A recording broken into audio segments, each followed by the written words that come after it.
It's whenever I leave the house. He isn't there at first. I start walking normally, and I get as far as maybe a few streets, and then I hear his voice. I hear his voice first, always. I feel every hair on me stick up when he starts to speak. "I fucking see you," he'll yell at me. "Stop walking away from me. Come here now." I try to keep walking. I try to not listen.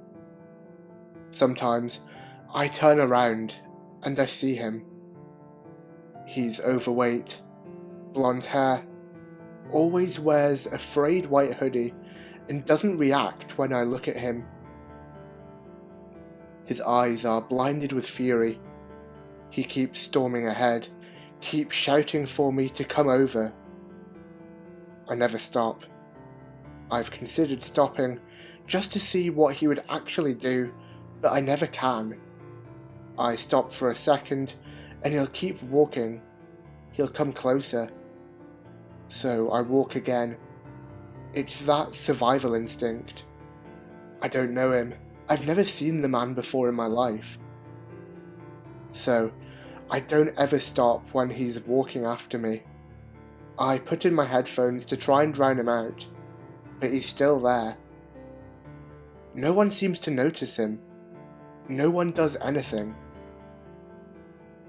Nobody looks twice at us as he chases me. No one around us on the street reacts at all. No one tries to help me. I know that I'm crazy.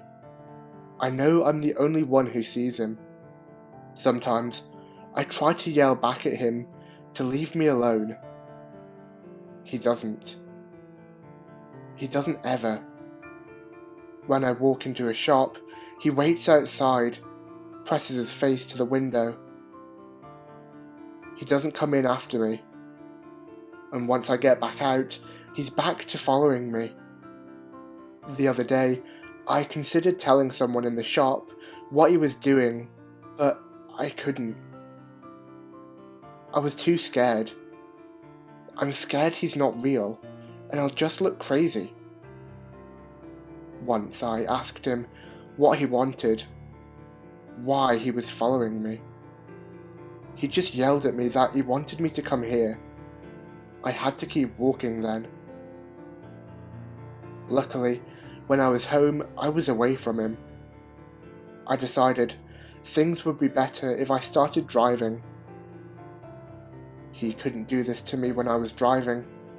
I would be safe from him in the car. But on my driving lesson, I noticed him walk across the street. I tried to look away, but his eyes locked on me. I tried to ignore it, but he was tailing the car. He wasn't going to leave. He started smashing his fists on the window, and tears weakly dribbled down my cheeks. And of course, the examiner didn't notice him. She told me just to keep driving. I suppose maybe I was panicking, because she seemed to get stressed too. I realised there was no escape from him. I don't think he's going to leave me. I've been seeing him for 2 years now. I'm constantly terrified. I can barely leave the house anymore.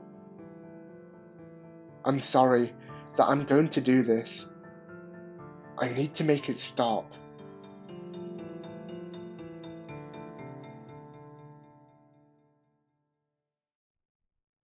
This note was left by Gina M. after a failed suicide attempt. Shortly after that incident, she was arrested for assaulting a man, Nick N., in a crowded city street. According to witnesses, Nick N. had been following Gina for some time and was making threatening comments towards her. He continuously demanded her to come over to him. Eyewitnesses stated no one tried to intervene at first, and Gina had seemed to snap. She ran and stabbed him with a pair of keys. When questioned, Gina stated she knew the man wasn't real, and said we must have thought she was crazy for stabbing thin air.